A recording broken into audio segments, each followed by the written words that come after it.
Traders, FS Pep Collector here. Today is Monday, April 1st, and I'm going to be analyzing the Euro US dollar, starting on the monthly, working my way down to the 1 hour time frame for the full top-down analysis.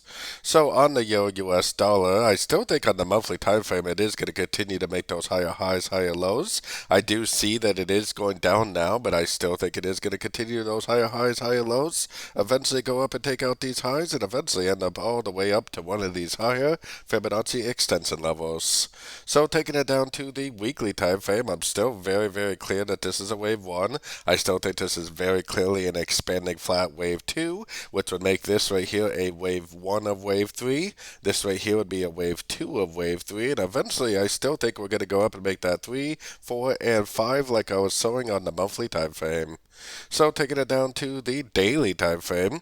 On the daily time frame, as of right now, we are definitely going down. There's no doubt about that. I think this is very, very clearly a wave A.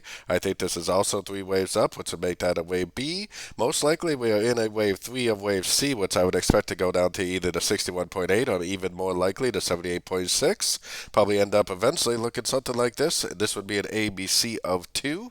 This move up would be a big wave 1, and eventually it should go up for a wave 3. And we have to remember that this whole thing is actually a wave 3 on the weekly time frame, so this is just a subdivision of the wave 3, like a 1 of 3, a 2 of 3, and a wave 3 of wave 3.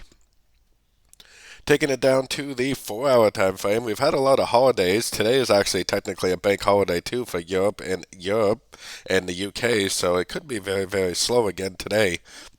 If anything, it does seem more likely that it may push up, but even if it does push up, I think it's just going to be a correction to the downtrend. And hopefully it does push up, actually, because that should give us a really nice opportunity, most likely to go short again, for what I think is all part of a wave 3 of wave C on the daily time frame.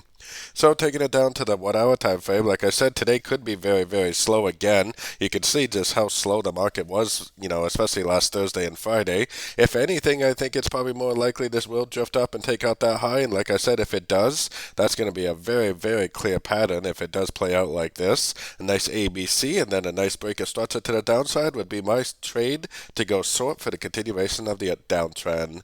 Now, if you are a scalper and you do feel like trading today, which is probably going to be a very slow day, then you definitely could be looking for longs on even shorter time frames. But like I always say, the big money is definitely going to be made being patient and patiently waiting for the sorting opportunities, especially at the end of nice 3 wave pullbacks. So don't forget to join my free Discord group linked in the card up here above, and don't forget to check out my new website linked down here below. As always, thank you and happy trading.